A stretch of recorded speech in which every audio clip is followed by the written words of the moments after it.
State, ministers, diplomats, distinguished guests, members of the media, and those viewing online. I'd like to say a good afternoon, or I suspect I should say buenas noches, buenas tardes.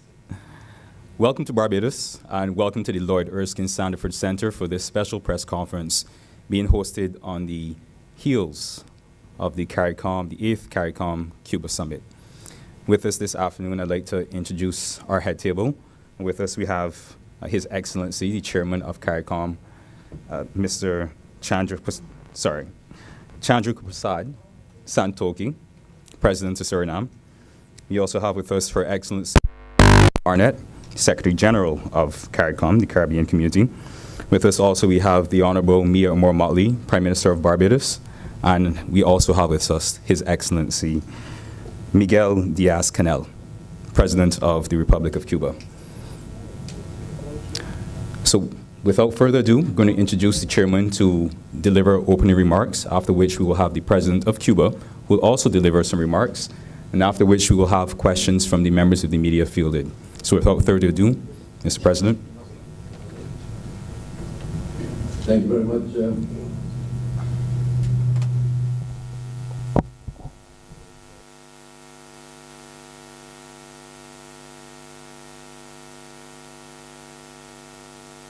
Of the press media, concluded our CARICOM-Cuba summit, and I can inform you that we had a most productive meeting with our Cuban brothers and sisters, and with this meeting,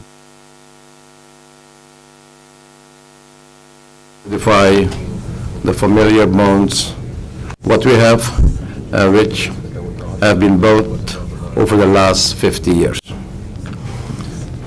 We have concluded our summit with a declaration which has been adopted, and this declaration will guide us to our new future. We'll strengthen our future relation as we move on to another 50 years of close collaboration and cooperation, and this declaration will be distributed shortly. Our cooperation in many areas has been extended, particularly in health, and President Diaz-Canel. Presidente Díaz-Canel les hablará un poco más acerca de este tema. También hemos propuesto una estrecha area of agriculture, including the establishment of a food terminal to provide a consistent supply of food items to Cuba, as CARICOM moves to increase its production to meet its 25% reduction of food imports by 2025. Cuba has also been invited to participate in the CARICOM Ministerial Task Force spearheading this initiative.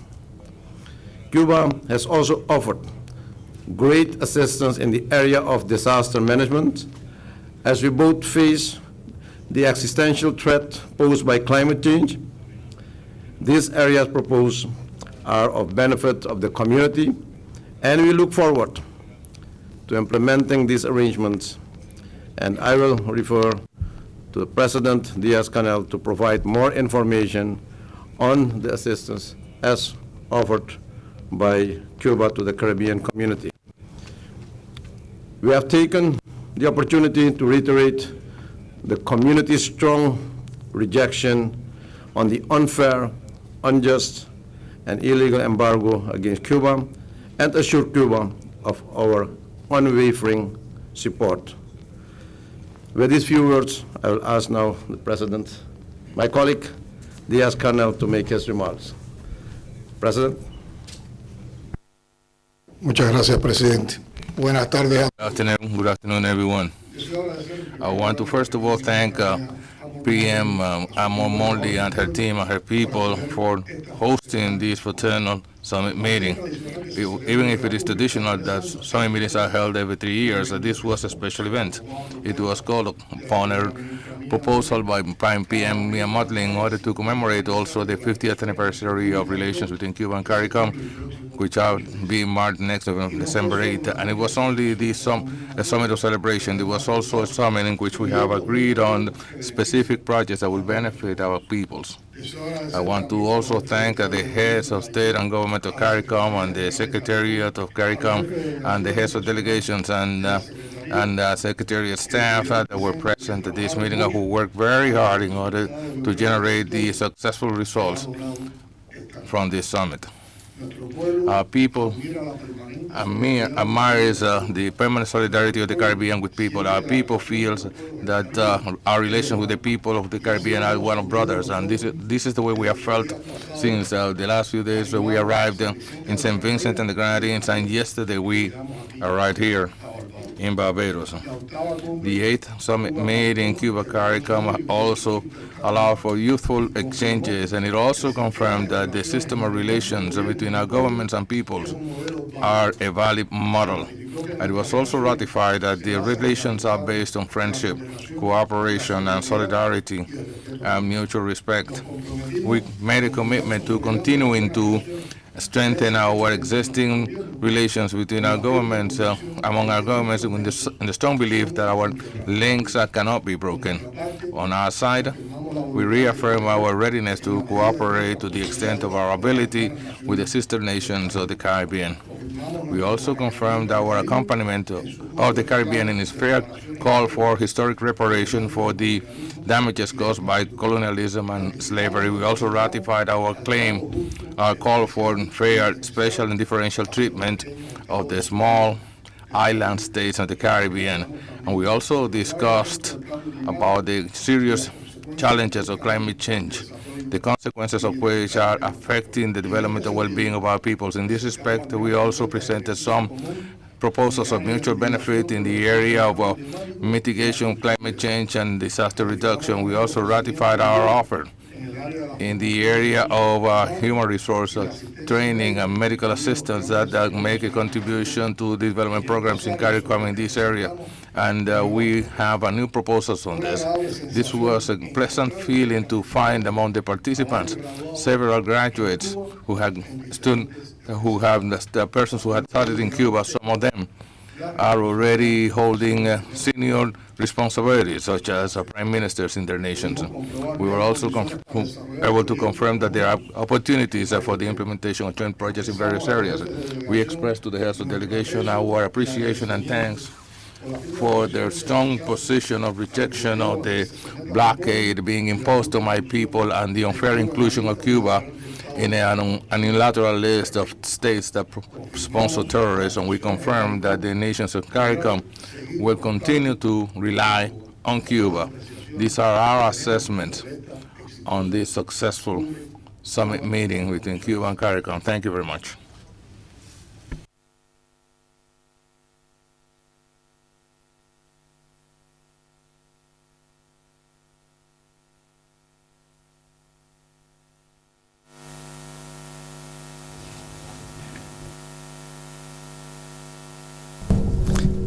At this time, I'd like to invite members of the media, your questions, you can field them. But just ask that you first indicate your name and your media house, if you do have one, so we can have the questions appropriately responded to. Thank you. Okay.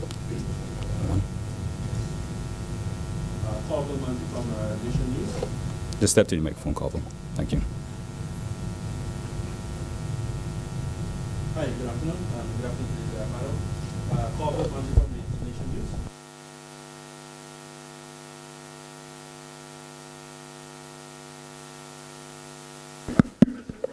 Including partnerships in agriculture, etc. However, absent was some details. Could you drill down? Okay. Could you drill down on the actual details of these agreements, and as well as some timelines, especially as it relates to CARICOM food security as well?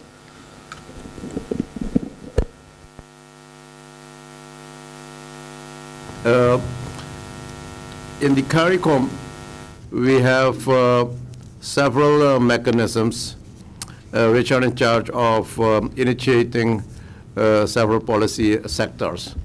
And those initiatives are divided into a quasi-cabinet.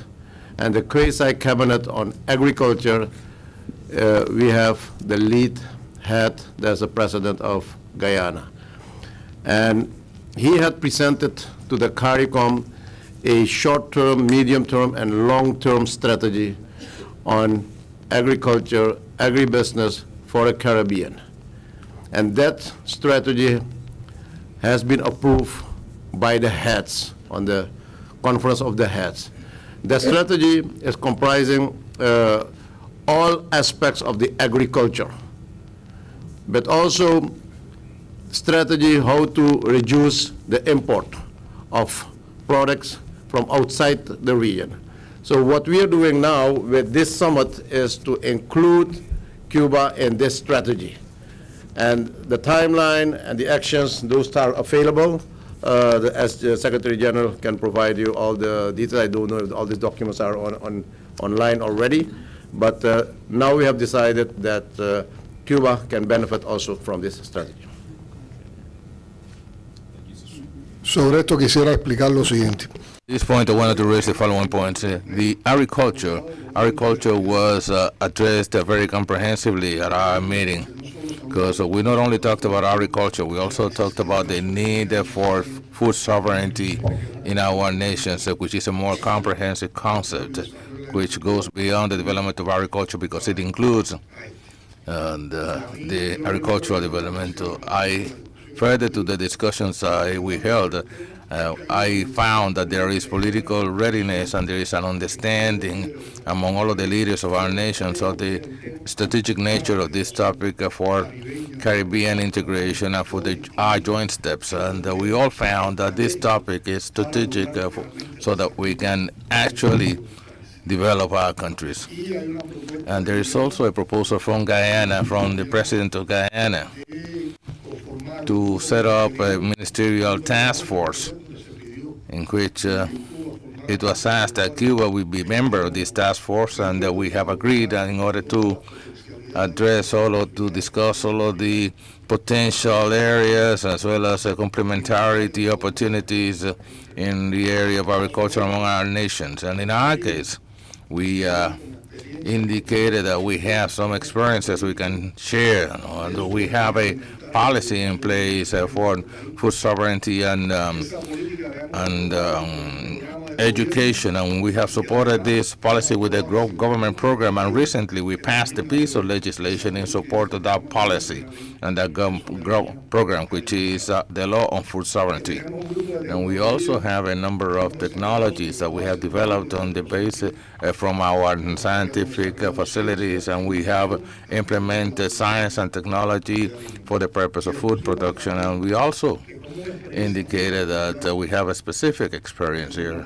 That is, at a time in which we have been faced with a flared-up U.S. blockade that has prevented us from accessing financing in order to import inputs required for agriculture. We have also developed concepts of agroecology. So we are relying on bioproducts and a harmonious management with the environment in order to prevent pollution. We can also generate quality products and organic products and products which yield is very appropriate if we manage our crops and soils properly with these technologies that we have developed. And we have also learned from other countries in these technologies, and the presentations that were made by the participants showed experiences from different countries that can make contributions to this integration that we have set out for ourselves in terms of food sovereignty.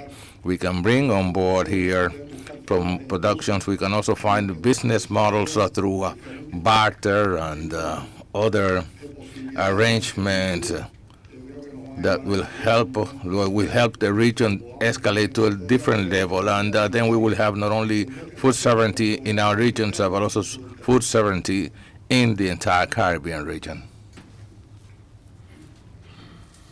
Thank you so much. Muchas gracias. Buenas tardes, presidente.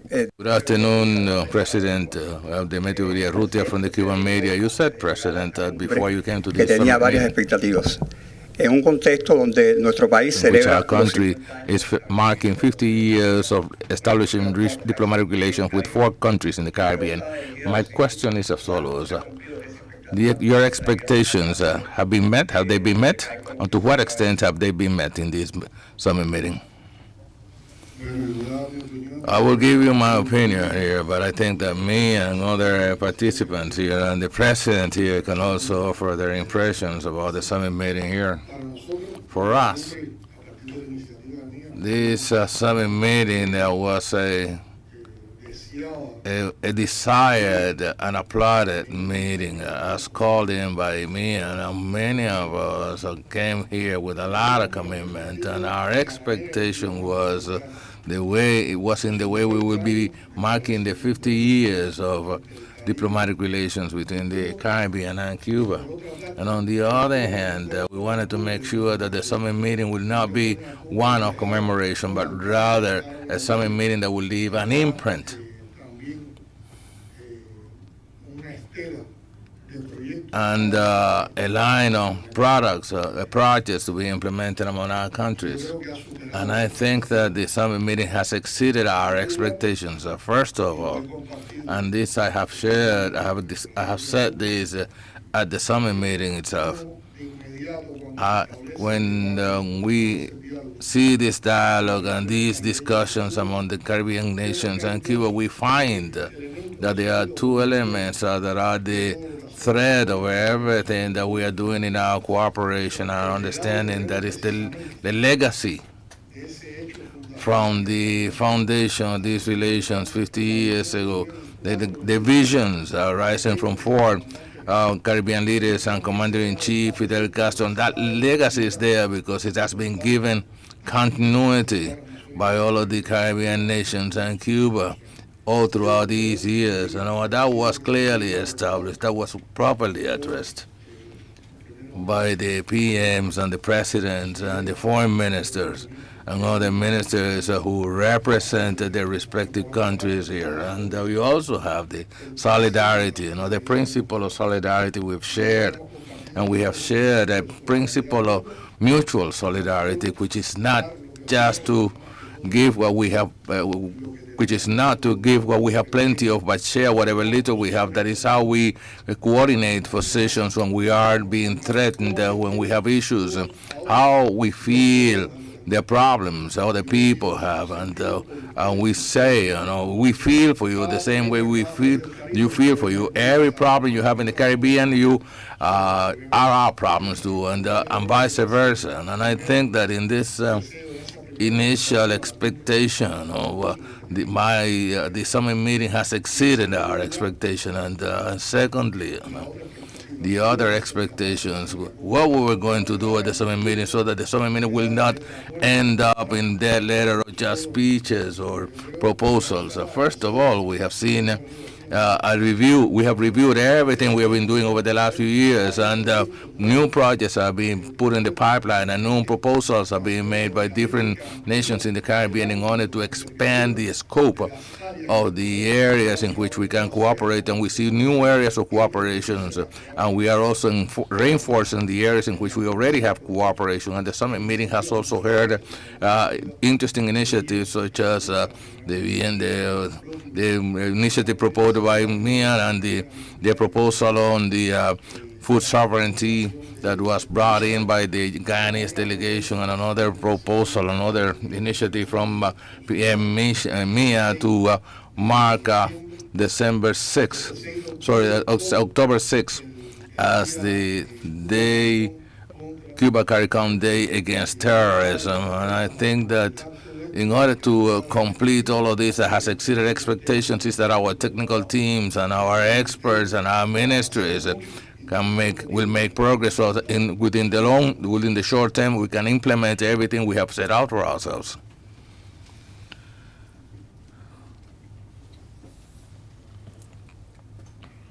Good afternoon to everyone. Buenas. Wendy Burke from the Caribbean Broadcasting Corporation.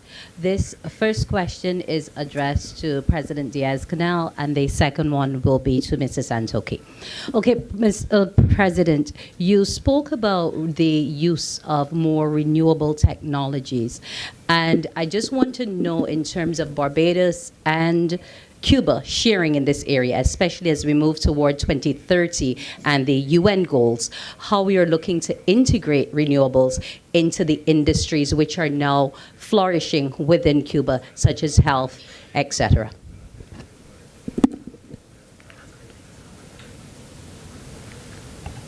Bueno, ante todo, First of all, I wanted to draw a distinction here. Our nations are highly reliant on the imported energy because most of our nations do not have, oil fields or reservoirs, but our nations in the Caribbean do have a lot of sunshine and a lot of wind that we can rely on, and there is awareness. There's awareness, and there's also a willingness, which is consistent and responsible, to implement projects that are environmentally friendly, and in that respect, we can count the renewable energy projects. And in our region, we have a potential to implement renewable energy, such as solar panels and wind energy, which are clean energies, and we all understand that the energy mixes of our countries need to change, and they need to rely more and more on renewable energy. There is a Caribbean Institute on renewable energy, and there are also Cuban R&D centers and Cuban experts who are doing a fine job in cooperation with this Caribbean Institute, and these research projects and all of these knowledge are being shared among all of the Caribbean nations. So what would be our main limitations here? In order to buy these technologies and implement programs on renewable energy, we will need financing, and PM Mia today made a denunciation today in how the hegemonization of the superpowers is imposing restrictions on the economic governance and the financing available to our countries. And on this basis, proposals are being made that are included in the Wind Initiative. Therefore, if we can articulate everything that we need to defend in terms of our right to be to develop economically, financially, without discrimination is recognized, and all of the knowledge that we have in the region, then if we can combine all of these things, then we can pursue strategies for the implementation of renewable energy in all of our countries. Thank you so much, Randy, for your question, and thank you so much to your excellencies. And thank you for the ladies and gentlemen for joining us this afternoon, members of the media, those joining us via streaming. Again, I know that much has been said. As you've heard, much has been achieved. I think that is worthy of commendation at this 8th CARICOM-Cuba Summit. So once again, thank you. Do have a good evening.